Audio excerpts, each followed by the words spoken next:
Hello.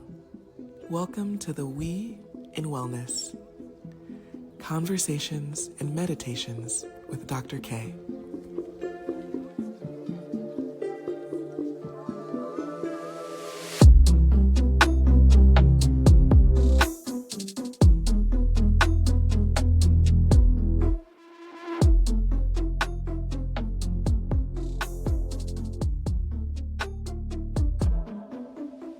Welcome. I'm really excited because today we have a very special guest.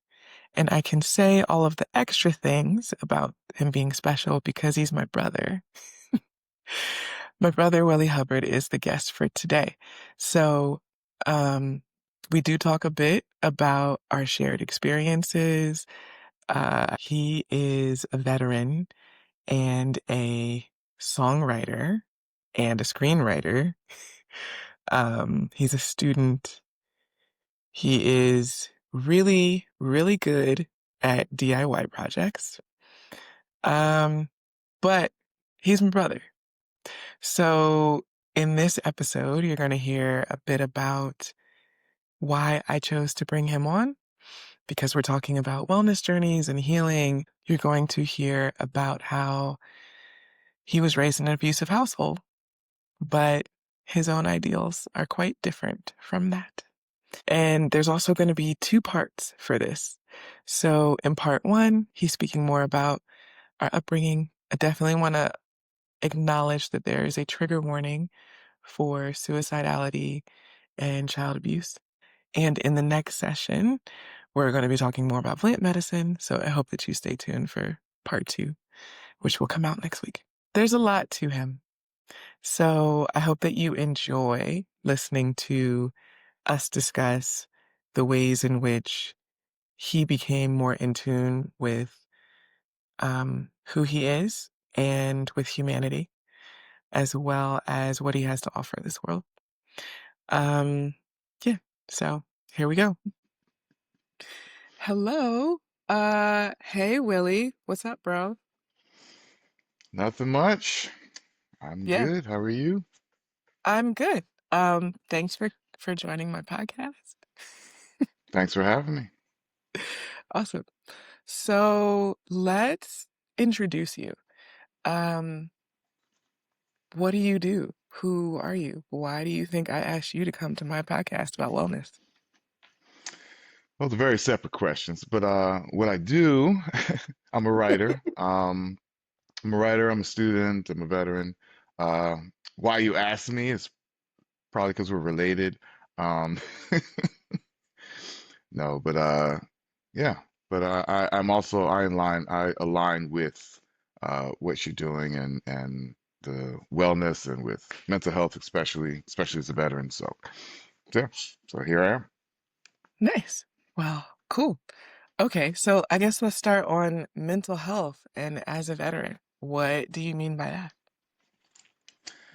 Um, well, I mean, mental health is broad, it's different for everyone, but for me, my journey was really late. It happened through being in the military, going to Iraq, suffering all of the war PTSD that everyone hears about.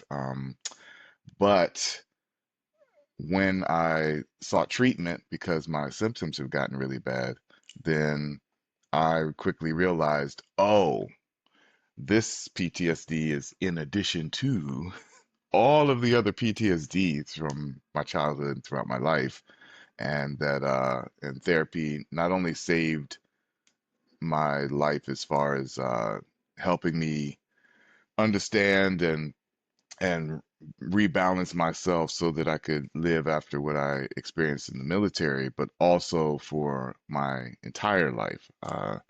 It was what gave me this holistic view of mental health and why it's so important and how much we suffer and don't even realize it. So, Mm, yeah, I mean, I feel like when I do these interviews, I'm also like, oh, I get it. I resonate with you. But like, I actually resonate with you because I was there. yeah. Yeah, it's like it's a very different level of, ooh. Um, I've never asked you this. What was it like realizing as an adult already in therapy how much you actually needed therapy? It was frightening at first. Right. I was very resistant in the beginning. I remember when I first started working with my therapist, I was, the one that I stuck with my best therapist. It was frightening because I kept having to talk about, both what happened like in Iraq and what has happened in my career, but then also having to go in and talk about what happened when I was a kid, how my parents treated me, what were my interpersonal relationships like throughout my life, all these things. And I was so resistant, like, what does this have to do? Who cares if I got hit a lot when I was 7? That did nothing. Let me tell you about this time I saw someone get shot. Like, you know, and Wow. she's like, no, you we have to talk about it all because everything makes a difference. And I didn't know, I didn't know how much PTSD specifically I had like within me that Hmm. was long before I ever went to the war. So yeah, so it was a lot of that, and I fought back hard at first, but the more I saw it, the more I was like, oh no, oh no, oh no, I need this help, oh no, and yeah, and then we did a whole lot of work, and it's made me a better person. I feel more whole than ever. Wow. I'm very glad you feel whole. Um, I will admit, hearing when I hear more about your PTSD, I'll be like, wait, do I have PTSD? Like we can kind of there's a trigger that can bounce back and forth. And I know we're talking about heavy topics and people might wonder why we're laughing. Um, but also this is what we do. Like it is we laugh through it every single time. 100%. Yeah. So yeah. Have to sometimes. So Have to. Okay. Yeah. Um, I want to ask you about choosing a therapist because you said, well, the one that I stuck with. yes. Oh, that was the biggest lesson I learned about therapy itself. And that is that not every every good therapist has parallel goals, and they do want to help their patients, and that's wonderful. They are 99.9% awesome people, but not every therapist should be your therapist. Um, and it also, and there's so many factors to it, but the biggest thing is, uh, I learned that I had to find someone who was just a really, really good fit. You want to find someone who has both a identity, a voice, a charisma, a this or that, some vibe about them that makes you feel like you can trust them quickly, so that you can feel like you can connect with them. For some people, they want someone with like a similar identity, like, oh, well, I'm black, so I need somebody black to talk to so they understand what it's like. Or some people need someone of the same gender, especially people with like queer identities and, stuff like that. So those things can be important, but the big thing is you just gotta have a good vibe because if you don't, y'all can both not be able to do the work that you want to do, even though you both have like a good mind and a good heart and you're trying, but some people are just they're just not the right fit. And I didn't know that. I thought all therapists were about the same. Like, oh, you talk to this shrink, you talk to that shrink. They're all, it's just shrink. And I'm like, no. So the first therapist that I was sent to in the military was a guy. Now, he was not in that 99.9% of great therapists either. He was very dismissive. He made a lot of assumptions. Um, he happened to be a white guy, which didn't help, but uh, he was so dismissive of what I was telling him. He was not listening. I would tell him, "Oh, I'm having all this stress." I was married at the time, and I was like, "I have all this stress with my wife because of this," and then he would fold his arms, and he's like, "Well, what did you do?" Or did you, do you cheat on her? Do you do this? I'm like, what? What are you talking about? And he's like, well, I mean, you're a soldier, and this is how y'all do a lot of times. I see this so often, and he just made so many assumptions, and I couldn't stand it. So I swore off therapy for like 3 years. You know, that's how big a deal this was. I was so offended. I was so pissed off. And this is uncommon, but even after I got back into therapy, then I was asked, who do you want to talk to? What identities are important to you and what Mhm. age and stuff like that. So I was able to pick through and talk to different people and find a person I vibed with. And so yeah, that's super, super important. Wow. Yeah, that's a bit of a horror story. Um Yeah, I have a million of them. and I'm like, I should cross my arms and make assumptions. No. Um I am, how do I put this? I'm often the therapist that people get to after they've had a bad therapist. And so in the intake, I always ask, have you had experiences with therapy and what were they? What were they? Because I need to know um, what I need to undo because there are people in this profession who aren't good at it. And it's like, Yes. of all things to not be good at, this isn't this isn't one where I think that that's morally sound to know that you're not a great therapist and to still be in the profession. But you know, I'm not gonna call no names.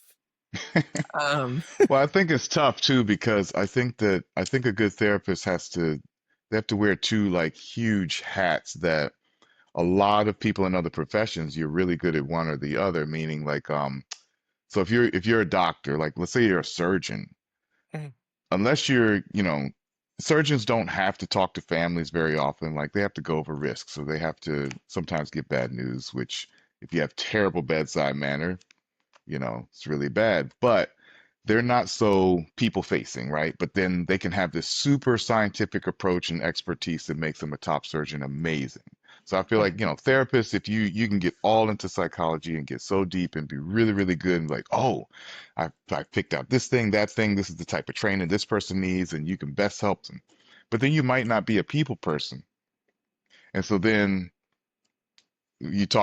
people talk to you, they don't feel like you're listening or they don't feel connected to you. And so then you don't have that person part. Or you can have the opposite. You could be a really good people person, but you really want to help people. You're just a bad student. You just don't know how. So, so your techniques end up being more of like oh, I'm gonna be like a good friend to this person, but not use the actual textbook um, and all of the science behind the work. So I think that those are two very difficult things to do and develop as a professional for y'all's job, but I mhm. think that that shift, some people are too much on one side or the other and they can't really do both. That's been my experience. Like I've seen a lot of therapists where it's like, oh, you're really good, but you should not talk to humans until you learn how, Whew. You know Anyway, that's solid feedback for like therapists everywhere. I think so. And I'm only a patient. I've never taken psychology a day Hmm. in my life. Yeah, it's an interesting field um, because it's a soft science. So it is science, and then it is also how do I apply that with people while being a people person. So you nailed it. It is exactly that. Um, let's talk about today. So when you think about where you are in life today, what are you proud of? Mm. Um, a lot of things now, especially recently. I am a writer. I've been a storyteller my whole life, but I got into a great writing program this year. Uh, Great opportunity. It's for veterans. It allows me to work with big screenwriters in the industry as my mentors to develop a brand new screenplay, which I'm doing. So that's going really, really well. So every week we meet up and it's so exciting. It's so fulfilling. Getting feedback from people that wrote movies I've seen before. It's like, oh man, what? You like this thing I put on paper? So it's gratifying. It's great. They're also hard on us, which is awesome. I had someone tell me the other day, I wrote all this stuff, big long story, and here's how it's all laid out in my outline. And someone said, so of the act one, act two, act three, this is gonna suck, but as it stands, do you even need Act One at all? Because if you were to cut off a third of your story, the rest of it seems unaffected. And I'm like, oh crap, that's a huge hole, you know. So it's like it sinks your whole, your whole like, oh, I worked so hard and but uh, getting that too is like, oh, so what I'm hearing is I did not connect the events in the beginning of the story with the events in the middle and the end. Okay. So, it's just this great work. So I'm super, super proud that I got into that. I'm in school. I graduate next year. So I'm an online student, but it's creative writing. So I get to write other stories on top of my screenwriting stories. So that's a lot of fun. Proud of that. I started investing recently, but doing really good. So yeah, I mean, stock market is so boring in some ways, but it's also fun because I like numbers and statistics and it's math heavy. But yeah, so I'm really proud. I think my life is pretty overall balanced, and I have a great partner. My girlfriend is awesome. Um, yeah, and I have good friends, good social life. For me, I'm very much a loner usually, but I do have friends. I do go out, I know, but they I'm like, don't you know, always drag me out. Sometimes I come up with ideas and invite others. So that's new. I know. Sometimes. Um, okay, wait. So All right. Sorry. writing is important. You're proud of that. And then you just casually mention, oh, and I invest because I also like math and numbers. Is there anything you're not good at? Yes, there's a lot of things I'm not good at. Can't think of any. No, I no, I'm not so much of a wonderkin. I think the things that I'm not good at actually uh they're actually super connected to the reason I am kind of good at a lot of things pretty quickly. And it's that Like, I'm really bad at follow through. I'm really bad. I'm very prone to procrastination. Uh, I've had days where, one day I do some incredible and awesome, and I wrote this thing and I came up with this idea, and I'm like, this makes this whole scene work and this makes sense, and I'm so happy. And then the next day, because I'm like, I gotta go to bed, and I get up the next morning, like, all right, the next day I'm gonna write this whole thing out.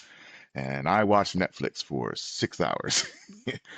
And not only did I waste that time, but then I'm like, crap. I didn't even eat. I didn't do, like, oh, I was supposed to do laundry.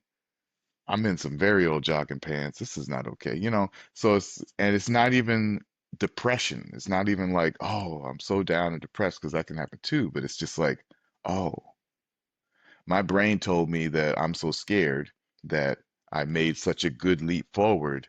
Whoa, whoa, whoa, slow down. And it makes me do nothing. And I'll waste half a day easy before I even realize it. So that's a huge problem.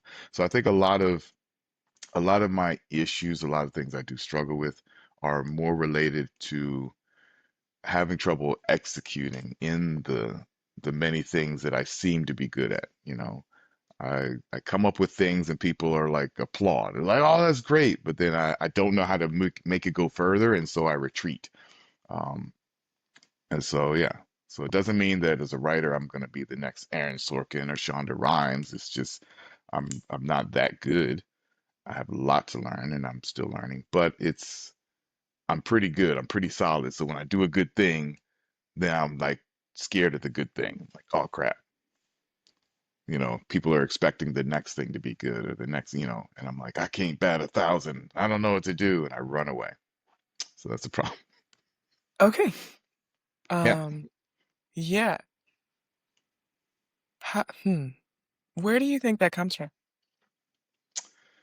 Um, a lot of places. But I think from childhood too, I've always had a fear of success.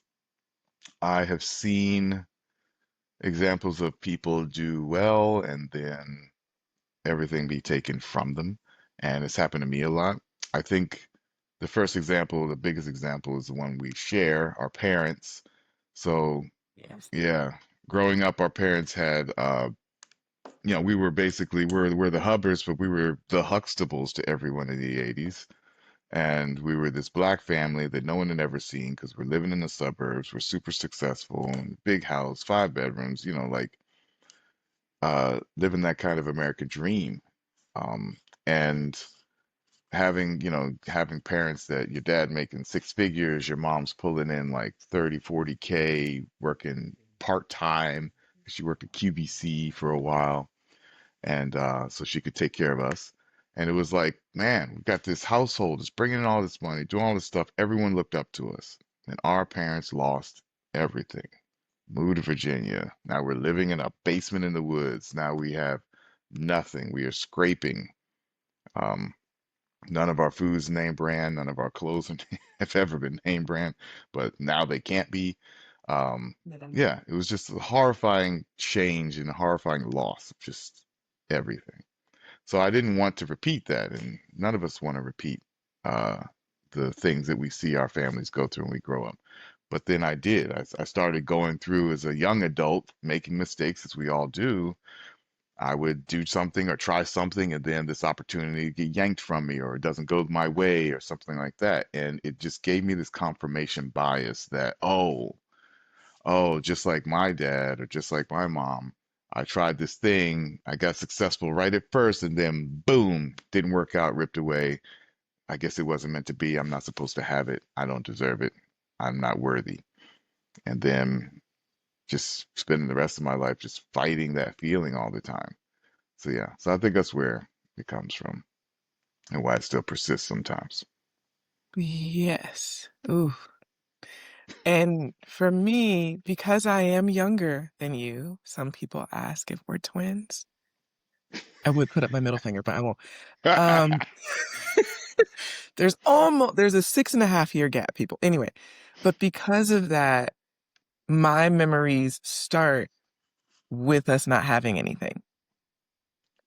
And so the trajectory I try to tell myself is that I'm like, oh, I'm getting it out the mud. Like I started here and I'm going here. I don't necessarily have the same story of the snatching it away thing.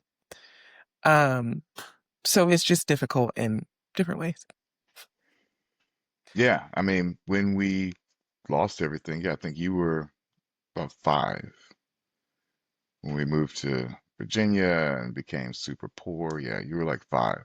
But, those first 5 years, you know, you were living it up like the rest of us. I was chasing you around a giant house when you were 3, and you used to always grab this stupid the Oh, spindle at the end of the stairs. You would always grab this spindle really hard to help yourself turn, and you would break it.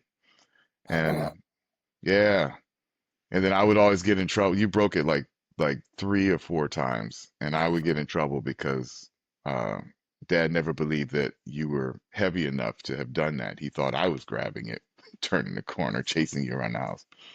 Yeah. So, but it was okay. I learned how to fix a spindle on a staircase. Oh, so good at it now, man. No one builds yeah. and protects a spindle like Willie. That's Uh, my sincerest apologies. I didn't know. Um, you were 3. You can't apologize for things you do at 3. Come on. okay, great. Off the hook because I was laughing a lot during that apology. Like I was like 9. I shouldn't have had to apologize for anything either. Like, yeah. Um, okay, you have opened the can of worms for being able to fix many things. Yeah. I'd love for you to explain what your relationship is with DIY because it's a Hubbard thing and it's definitely a gift and a curse. Yes, in so many ways. Oh my God. All right. Um, well, as you know, it's like this is bad dialogue in the movie. As you know, when the character says to another character, as you know, our father was very good at fixing things. And as you know, um, Yeah. As uh, I know, our father yeah. was an electrical engineer Hmm. who grew up fixing lots of things with his dad, Fixing who was, everything. Yeah. yeah, Yeah, yeah. our grandfather, who we never really got to know because he died when I was like a year old. But yeah, he was a mechanic and a repairman and yeah, my dad grew up with all of that. So yeah, so we grow up in this family where anything breaks, we fix it. Doesn't matter if it's in electronics, made of wood, it's made of, it's we got to pour concrete for this other thing, we got to do that. Or if we had to build something, Hmm. yeah, Or if it's dad and made his of metal, brothers all did it. welding, Yeah, welding or is fun. metal. Got to weld it, got to, yeah, braze it, all of the things. So, yeah. Um, and all of dad's, his brothers were like that. And yeah, so that's just the family we started with. But then when we moved from the suburbs, the whole idea was like, oh, we're gonna build our own house and we can hire local labor and just build it because my dad knew everything about how to build a house. But then, when all his money disappeared and all of a sudden his 10 and 11-year-old sons are now the laborers to build a house uh, from the level of just all we had was a basement with nothing on top. Then it's like, oh, now it's desperation, but good opportunity for these boys to learn home construction. And boy, did we. So, so yeah, so it was the worst crash course imaginable because, it's like child labor. And I'm like, all right, I feel sorry for the whatever kid in Bangladesh maybe made my t-shirt for 30 cents, but at least he got 30 cents. No, that's terrible. That's terrible. But we didn't get paid. Um, and it was under the threat of violence, everything we did. So yeah, so we didn't have a choice either. It was terrible. The only thing that was good, I guess, was reaping the benefits of both, living in the thing we are building, where we can see things improve. Sometimes that gives good moments, but also, having all of this know-how. But even that's a curse because then I grow up, I escape, I get out into the world, and I realize, oh, no one knows how to fix anything. No one knows how to build anything. People don't even have basic eye-hand coordination to be able to hold something straight to hang a picture well, or to, it'd be like something that I would think is a simple task, or even is a simple task. I had to reckon with the fact that, oh, I have developed as such an extreme perfectionist and tons and years of experience where it's like, oh, I am 25 years old, but I have been doing, this thing for, for a full 10, 15 years, So I would come in with like, the wherewithal of like a 50-year-old who has been building houses his entire life, where I'm like, oh, but I'm 25, but similar experience, did about the same amount of stuff. And it's terrifying. It's terrible because then you can fall into judgment of other people's work, and or you always just you see problems everywhere you go. You walk into someone's kitchen, it's like, oh, they should have done this way, or they should have, oh, who put in this lighting? It should have been, they should have picked this design. Oh, who, everywhere you go. And it's just, yeah, it's tiring. It's it's exhausting. So, but but yeah, so I'm grateful for my skills. I'm able to do a lot. It has helped me, especially through really lean, really poor times on my own, to be able to do a lot of things for myself, hustle and work odd jobs so that I can make money helping other people and build things for them. Um, so I'm grateful for the skills. but how I acquired them was terrible. And uh, having to be faced with always knowing, oh, um, everything I see around me, I could either do that or do a better job from a construction standpoint or how something's put together is also it's so annoying. It's so annoying. Hmm. Yeah. Um, that was a really good story time. Appreciate it. Sorry, But it's long. no, no, no, don't apologize. Um, for me, just to kind of layer in my experience of this, I watched all of that happening. So even though I don't know why I'm about to air quote girl. I was a girl. No, I was uh our father and the family we come from has a way of also being patriarchal and dismissive in certain ways. So Yeah, a way of being.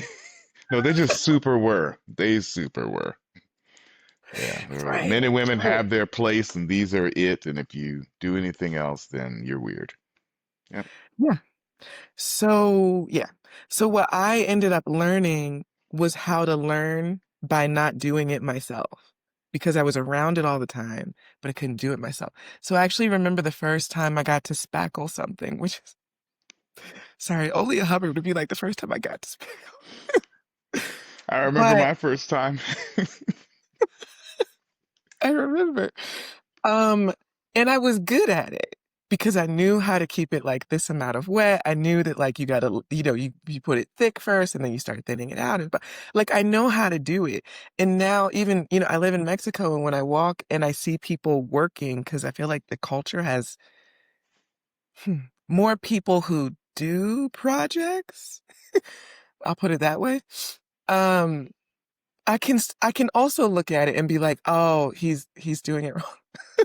Or I can be like, he's doing it Yep. right. All the time, constantly.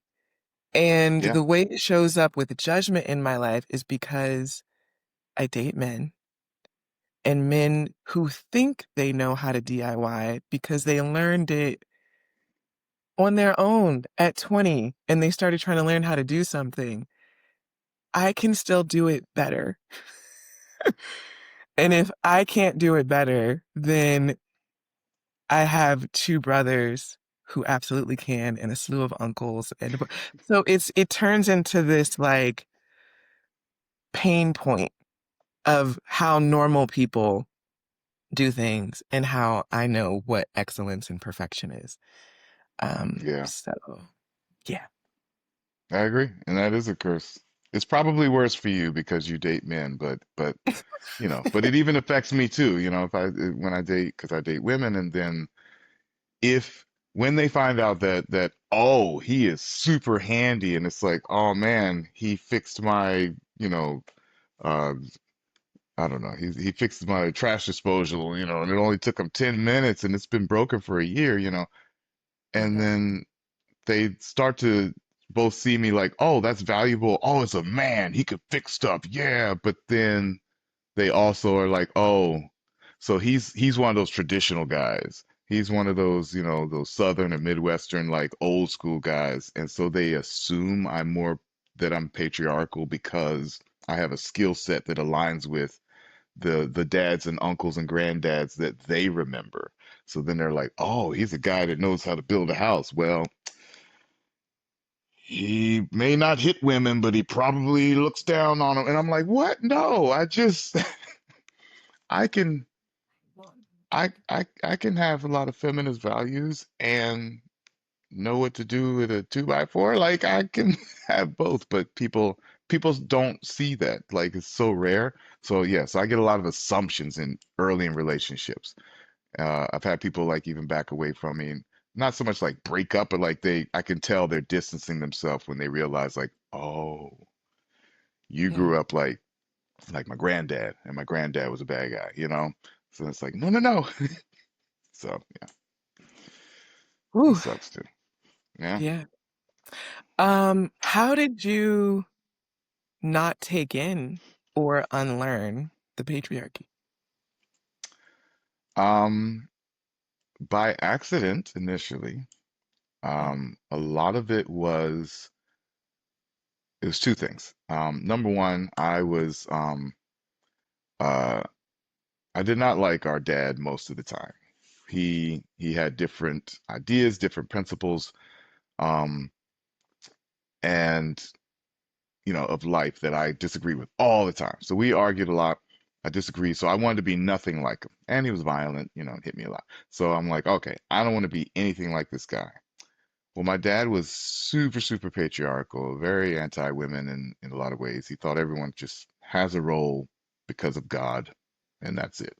And I didn't realize how deep that went. I also didn't realize how damaging that way of thinking is to women, and in turn to all of people.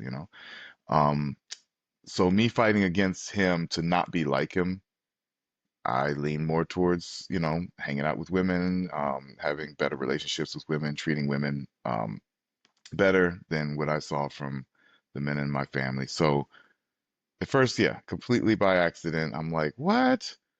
Dad's crazy. He thinks that guys can't be friends with girls and girls are just like the thing that's pretty that you want to go and touch. And I'm like, that's weird. I'm not going to be like that. So then I have a whole bunch of friends that are girls that I never want to date or never attempt to date because I like who they are, what they do, or I like things about them. It's just regular people. So so I did that a lot. So that was the first, thing that helped. And then uh another thing was because of the trauma with a lot of the men in our family, I just uh I couldn't have good relationships with other guys. I would go out and I would, supposed to hang with guys, I'm supposed to talk to guys. They always disappointed me. And I'm like, oh, even as a young adult, you go out drinking with a bunch of guys. And the difference between what happens usually when like a big group of guys go out drinking and a big group of women go out drinking, outside of like potential awful, horrible crimes, like not that, but like regular, innocent, decent guys, but they get drunk, but then it only takes one guy. It could be seven of y'all. One mm, guy gets in trouble, and all six of the others are expected to immediately step in and help. We are constantly shown stories of men and bravery and soldiers and all of these things. Like we all have to have this kind of camaraderie. So if one's in trouble, we all jump in. But your one stupid friend that does something really stupid because he's drunk. Now it's really a mess that you all are expected to clean up, and that could be a fight you're supposed to jump into, or now because he started a fight, or he stole something and he's running from the cops or from the store or from the. It's just dumb stuff. right. And it's Boys like, will be why boys, are right? we, yeah, but it's like, why are we all in this now? You did this dumb thing. You should pay for this, but now, no, we all have to jump in. So I hated that. I hated that so much. And I'm like, okay, I don't like hanging with guys. They're idiots. They do stupid things very randomly, very unpredictably, and it's like, I know you're stupid and you're eventually do a stupid thing, but I didn't know you're gonna do that. Like, who sets a car on fire? It's Wednesday. Like, just dumb things like guys will just do and no one else expects it. And we're like, I hated it. So I'm like, I can't trust guys. And so having an abusive dad, having, all this is like, oh, I just can't trust men. So I always had women as friends. I always had female friends that would be true friends to me. You know, they were the way that they're my friend today. I know they're going to be the same friend the next day. My best friend in the world is a woman named TK. I went to college with her, and I've known her now 20, 25 years. Yeah. Yeah, I think this fall, yep, 25 years. And she has been my best friend. I've never had a friend like her. We have never dated, never slept together, nothing, never kissed, nothing. It was never any of that. And she was super cute. Like when we were in college, oh man, I would have dated her. I mean, she looked amazing to me. But when I met her, uh, she was so hilarious. She made me laugh so hard, so quickly. She was so witty. I was like, oh my God, this girl is so funny. I need her in my life. And and it was funny too because she was being hit on where I was at a friend's house and she was there too, and she was getting hit on by some guy who was just trying his best. And me being the, oh, I should swoop in and help this damsel in distress. She was in no distress at all. None at all. She every time this guy would swoop in and just like try to say something, hey girl, da da da da da, blah, blah, blah, she would make such a hard-hitting, incredible joke against him. She just kept, the more he tried, the more she kept breaking down. And like, I just saw this man's whole ego just crack into all these little pieces. It was masterful. I've never seen anyone take down someone like that with words so efficiently. And it was, every line she said was hilarious. And I'm like, this is my person. I need this person in my life. And so yeah, and so I made her laugh too, and we started hanging out. And next thing you know, it's like, yep, we love each other. We are besties. This is it, like, and it's been that way, 25 years. Wow, Yeah, that's so cool. I never knew that part of the story. I mean, I know who your best friend is, but also it's been 25 years and I've never met her. yeah. She's in Virginia. She's in the Navy. Oh, right. Uh, We don't go there. We don't but go to yeah, yeah. She's from Virginia. She lives in Virginia. We didn't grow up near each other. She's from like the Virginia Beach area, but Yeah. but yeah. Yeah, I need to get her like included into more of the family things. We need to all come together. She's Yeah. dope. Now that, yeah. Um, cool. I look forward to meeting her, and I'm sure she'll listen to this so she knows what's happening. Um, right? Now you're on the Yeah, spot. she will. Yeah, yeah. She will. And then she'll call me up and then she'll make some jokes. I love that. She'll be like, I saw you Um, with your glasses and your beard. Blah, blah, blah, blah, blah, blah. how um how do you think humor became a way for you to transmute trauma? Um, I don't know. I think that's like one of the very, very natural things that happens to a lot of people. I think I think that trauma I think let me say it this way. I believe that making people laugh or telling jokes, all of this is entertainment and it's all part of art. And I believe that art is very naturally occurring in humans um uh as a result of trauma, as a reaction to trauma.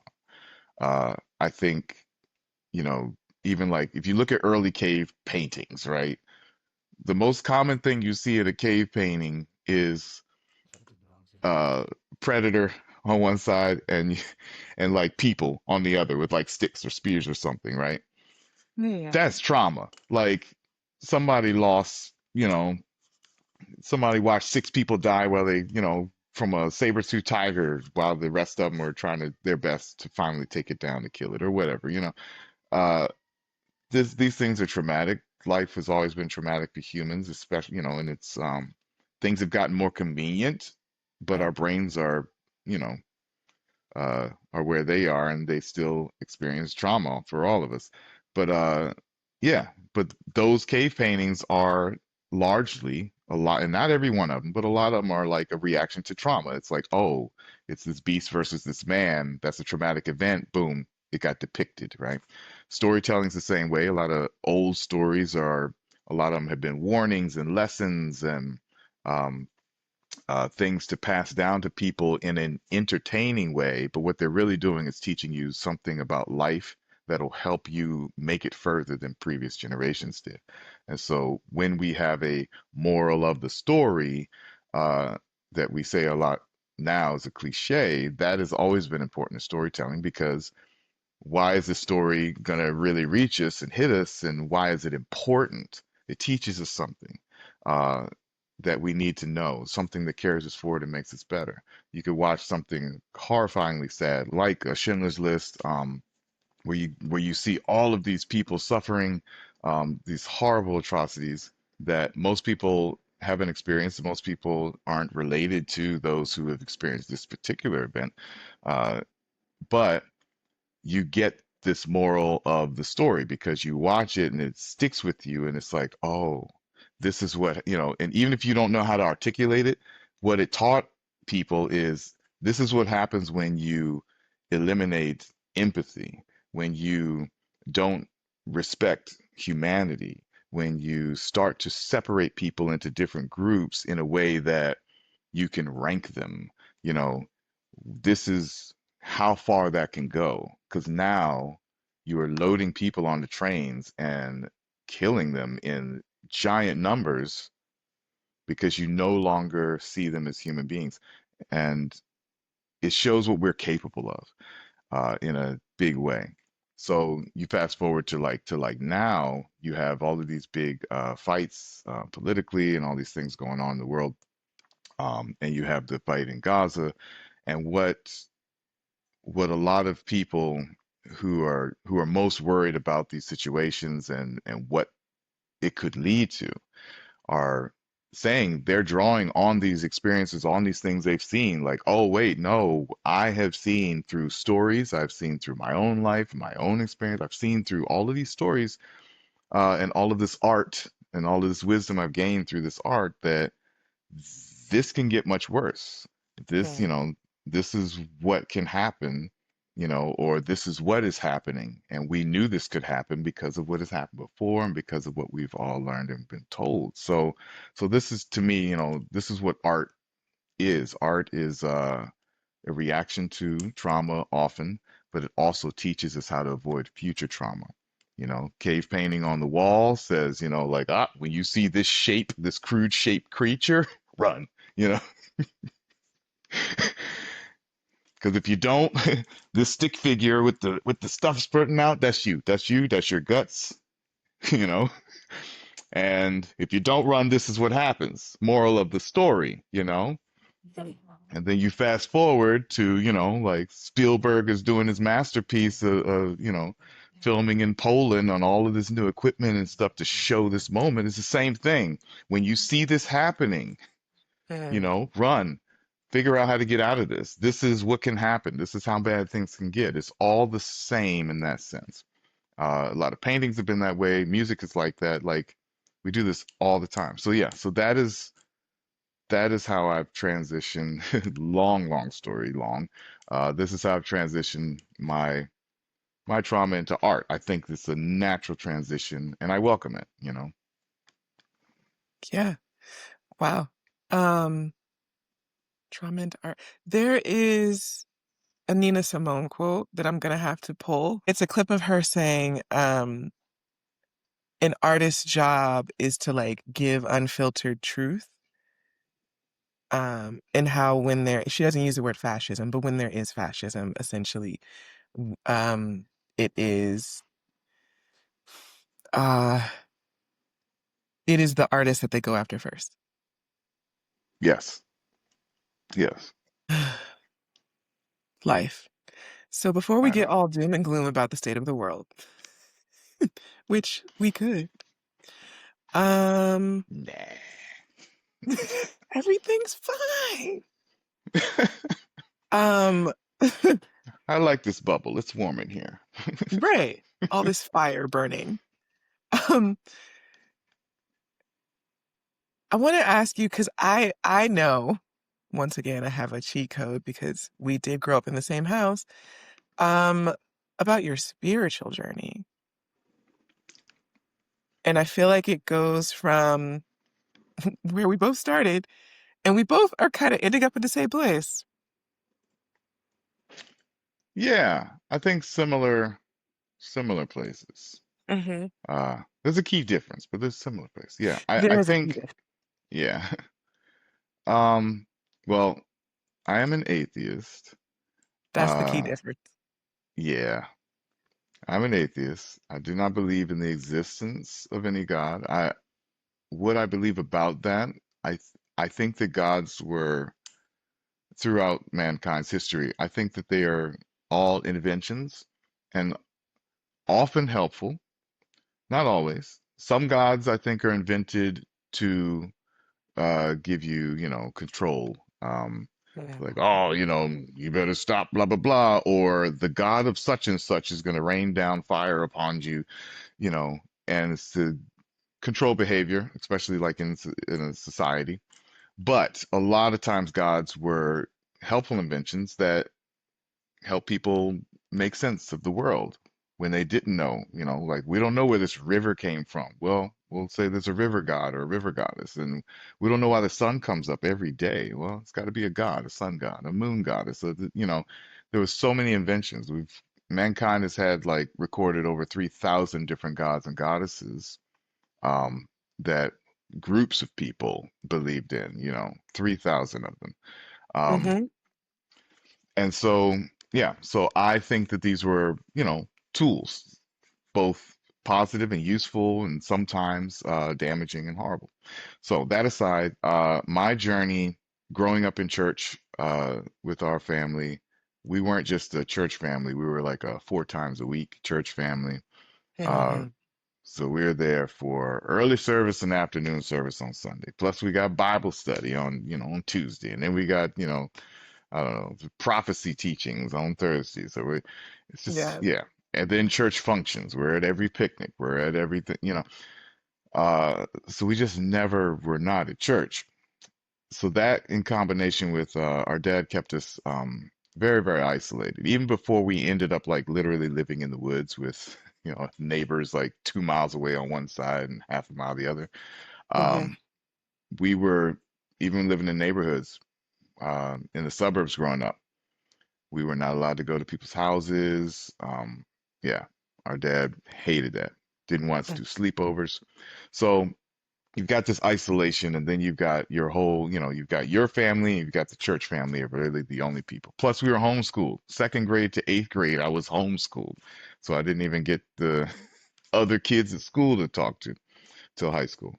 So all of that, it made me feel trapped. I wanted to escape. And so uh, getting out of the religious, the religious thoughts that our parents had was pretty easy for me.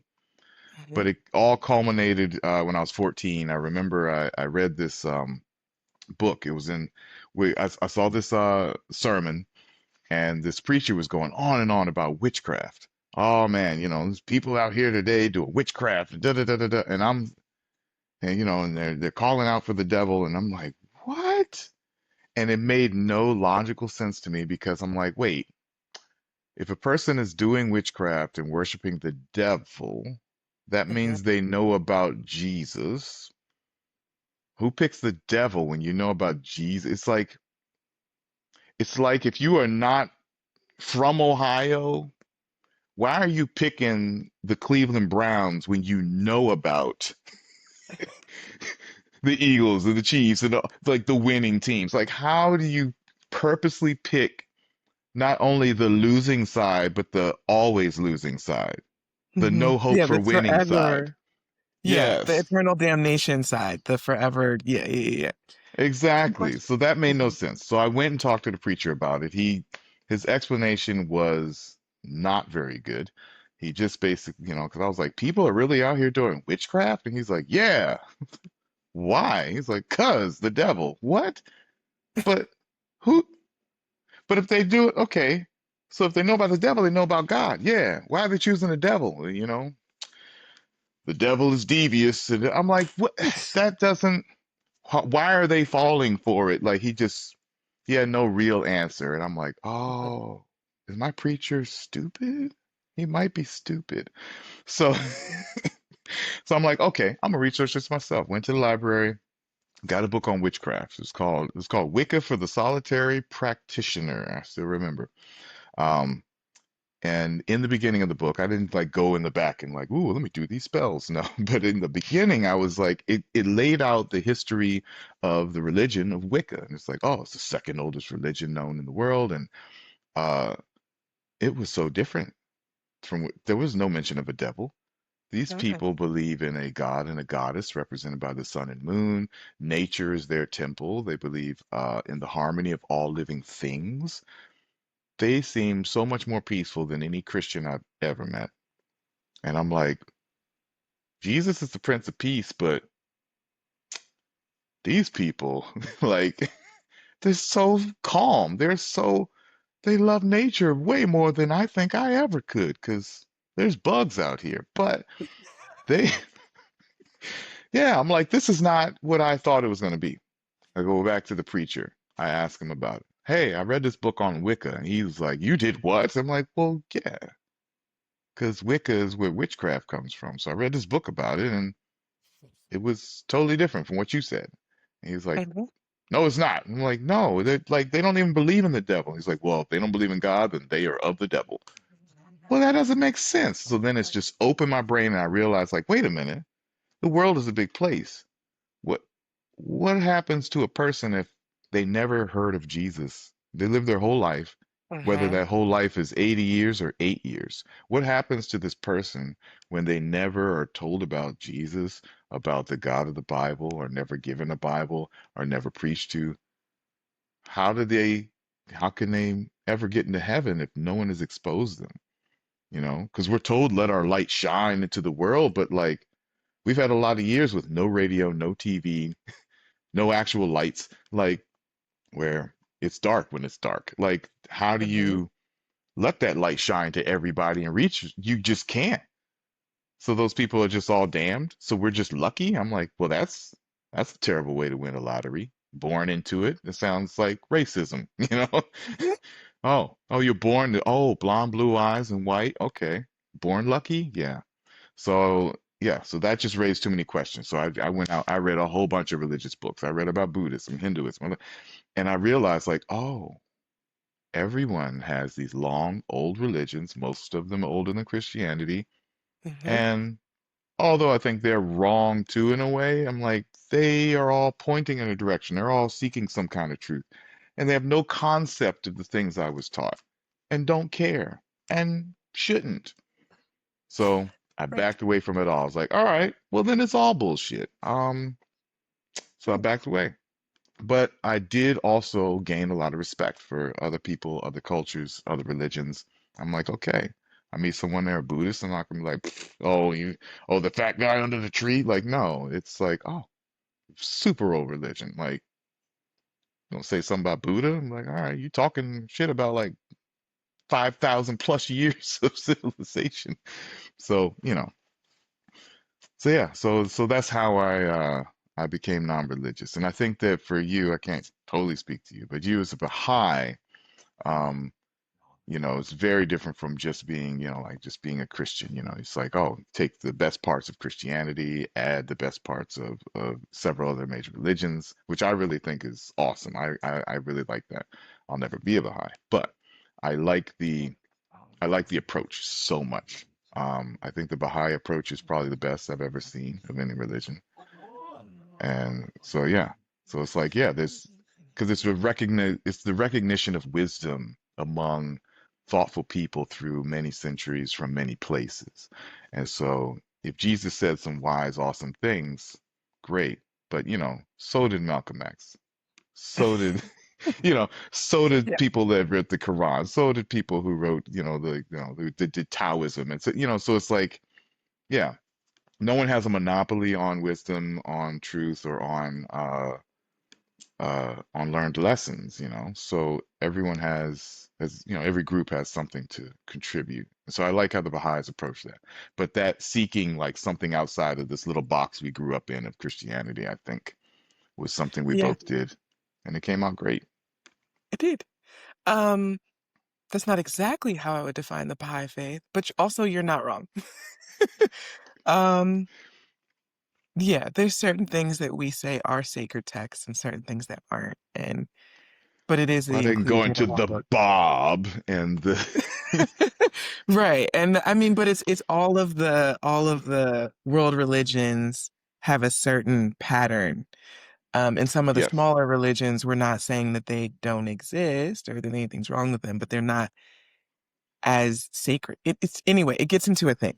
That's yeah, also not very Baha'i because Baha'is are mostly just like, cool, that's what you believe. That's awesome. Let's go help the community. Like that's it. right.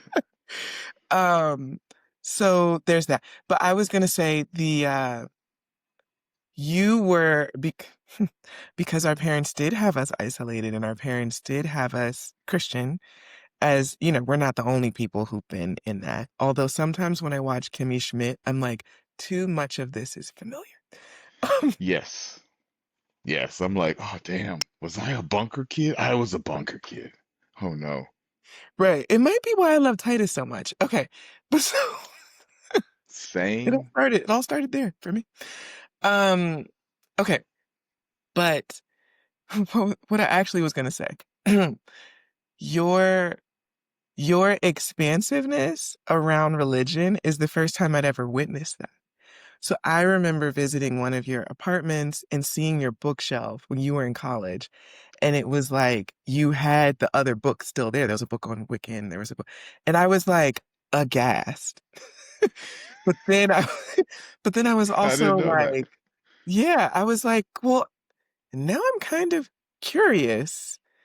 Um, and there was a girl in my middle school who was Wiccan, and she told me something about it too. I didn't ever practice, but I learned then that spells weren't like,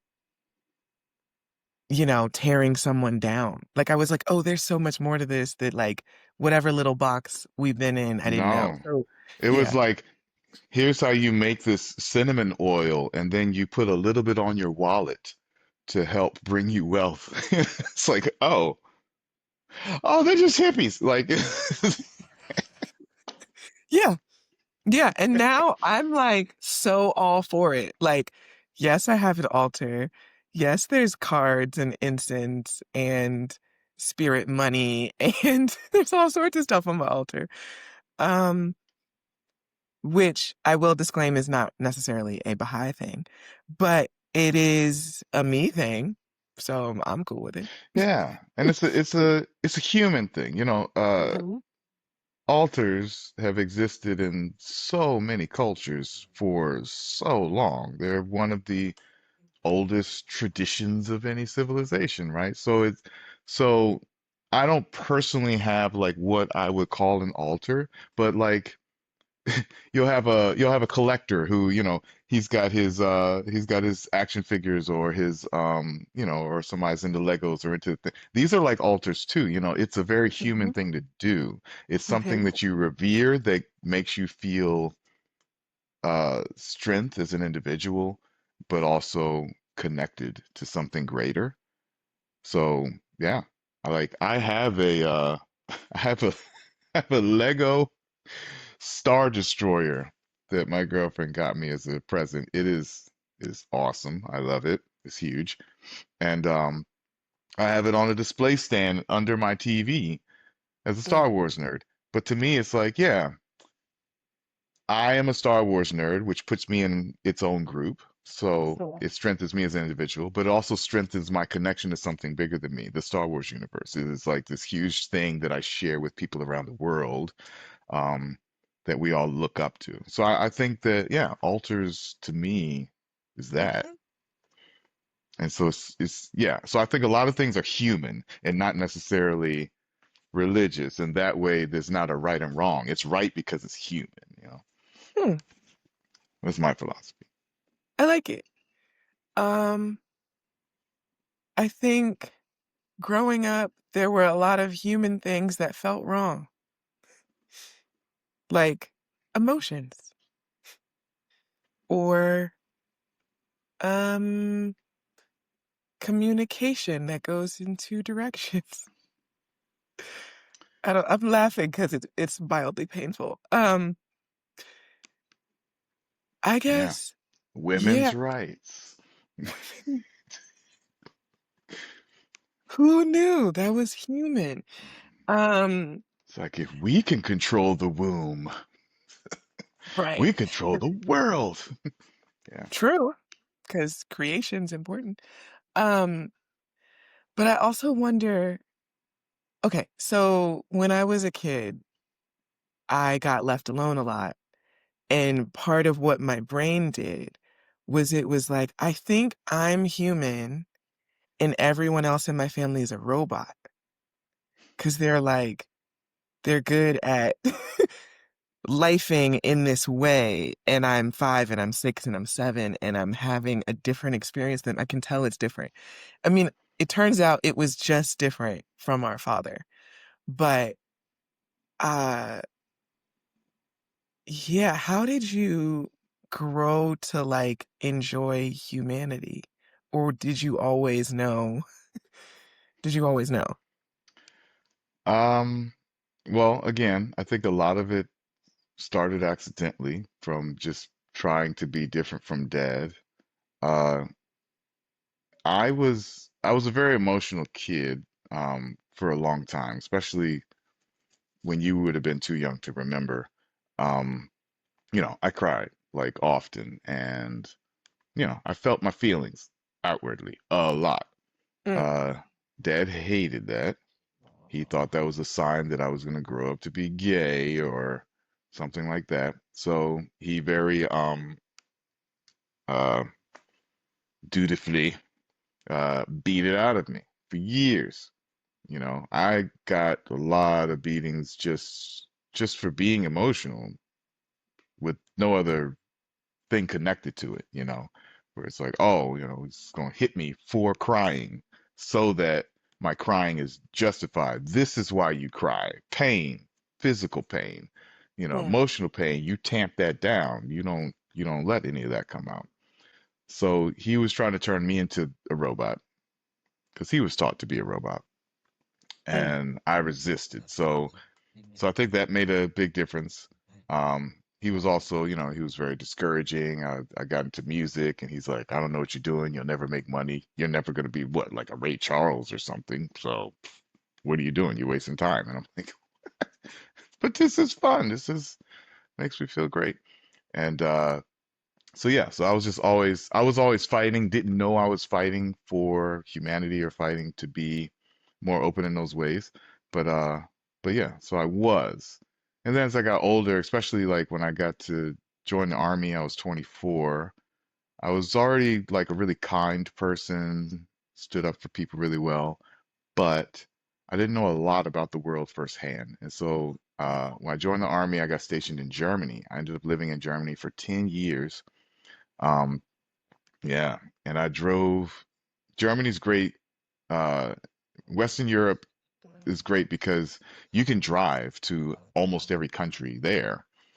Um, and you're just always a few hours away from another country. Like and where I lived in Germany, I was like 45-minute drive to hit the French border.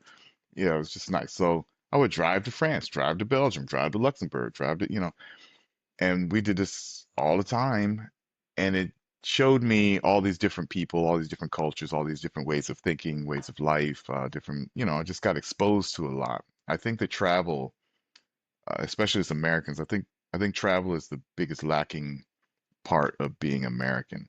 I think it's the most important activity any American can ever do is travel. Uh, it expands our minds, you know. And so I started to recognize different things. Like I remember I came up with this realization one day. I was like, wait a minute.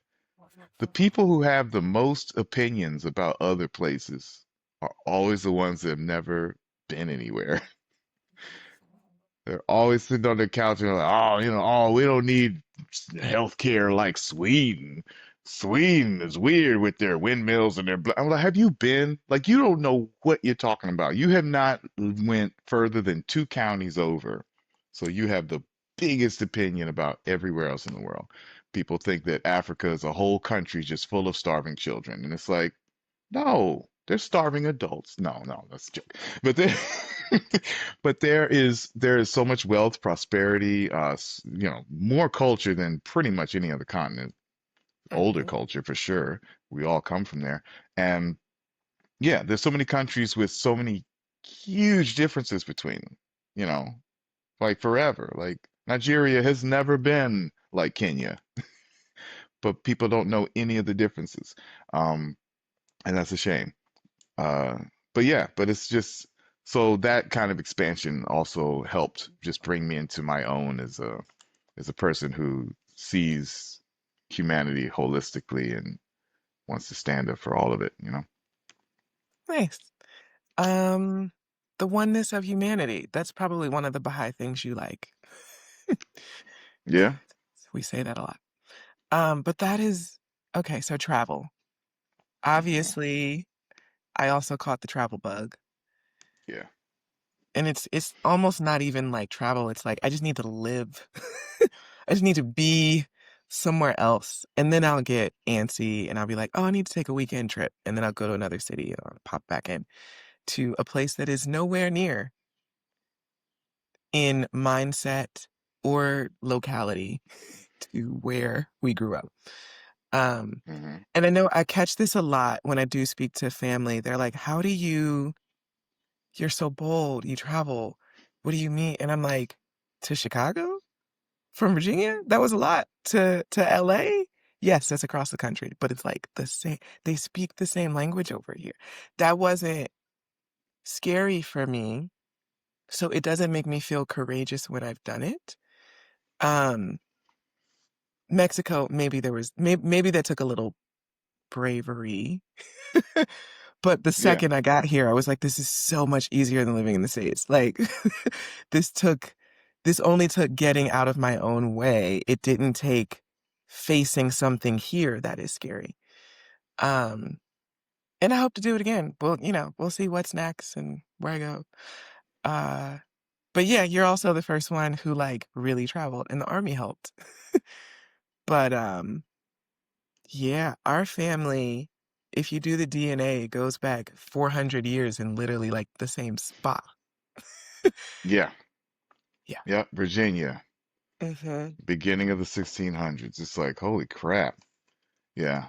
But also, I think you and I have come to the determination that it's way scarier to be stuck in one spot than it is to go and see other spots. I I feel like, you if you want me to live in hell, like just as bad as prison would be like, all right, you're gonna live in this little county in Arkansas or Alabama, and you're gonna live in this house, and it's a nice house. It's a great place, a little ranch and stuff in Alabama, but that's it. You never leave the states again, or you never leave this state again. I'll be like, oh no, death. I'll just go and we could do death now. We don't need to wait because I can't. No, you know, Yeah. that's scary. Ugh. Yeah. Yeah. And when I look at other people, how do I put this? Because it's not so much a judgment of them. For a very long time, I was jealous that there were people who could do that and be happy because I didn't think I had access to another way of life.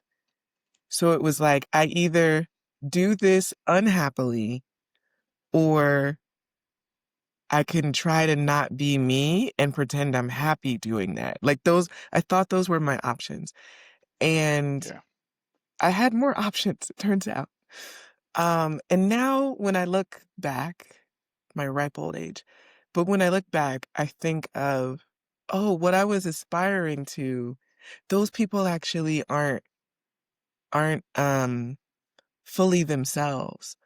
And then now instead of feeling like jealousy well, it started with like admiration. Oh, look, they got a house, oh, look.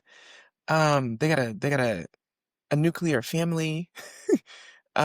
They do holidays together and then it was jealousy because I didn't think I could have it. And now I look at it with like a more of an open heart, but it tends towards sadness, which I'm aware Yeah. is a judgment. Those people might be happy, some of them. But there's, I think they can be. I yeah, think I think they don't. I think all of us to a degree we don't know what we're missing, right? And so I think for you and me, if we had to live in one spot or in one city forever or whatever and couldn't travel, we would know what we're missing, largely. A lot of people mhm, just don't. But yeah. there are other things we haven't experienced that we don't know we're missing either. Like I'll never be a swinger and go like super polyamorous.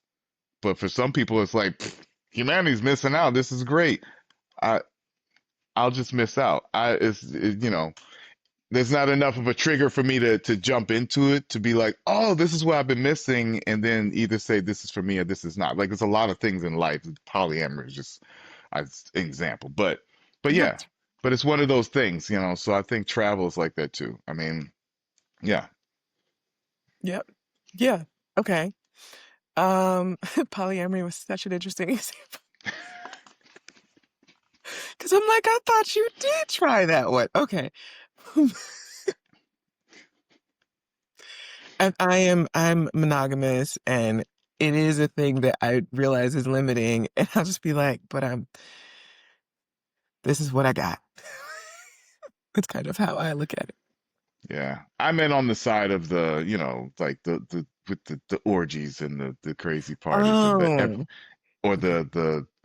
the polycules they call them, I guess Molecules, now. yeah. It's like, Yes. yeah, the polycules where everyone knows each other and they're all in like a big community of relationships and that kind of thing. Like that is I've met people that live that Mhm. lifestyle that absolutely love it and they're like, yeah, I feel most whole, I feel free, I feel great, this is amazing. And I'm like, oh, that is awesome. And I'm just saying like, okay, I don't know what I'm missing out on. And I probably won't be in a position to try it or have the will to want to go and try it. Just like trying to convince Mhm. somebody who loves living in Alabama their whole life.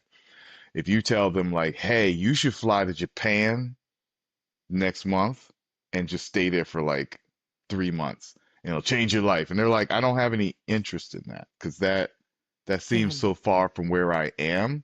I might love it, but if I don't, why would I spend so much money and time to do something I'm gonna hate? Why take that risk? I'm fine without it. Yeah. So, Yeah. yeah. That tracks. I'm sure I always feel like there's a lesson somewhere lurking for me to learn. And so Yeah. when I'm like, oh look at me, I'm getting self-actualized. Then it's like, hey, your ego is loud right now. And then there's another lesson. And I'm like, oh, it turns out I didn't know this about myself. I didn't know this about humanity. I didn't know this about the way that the world works. Um, but I also know that if I were to not try, because I think this is what you were getting at earlier, it would Mhm. feel that is my version of hell. Yeah. Um, yeah, not seeking improvement, not seeking growth. I'll put it that way, not seeking growth. Because it's not like, oh, I'm trying to climb a ladder and that's the way I do improvement. I started there. But now it's like, who am I being in this moment? Who are the people around me being in this moment? Does that feel more aligned than it did last year? Okay, I'm on the right track. I don't know what we're doing, but here we go. Whereas, um, if I was doing the same thing 10 years later, like, yeah, I would be like, I'm opting out. We're done. I'm failing Earth school. Let's try this again another time. Whole Yeah. prenup. Yeah. Exactly.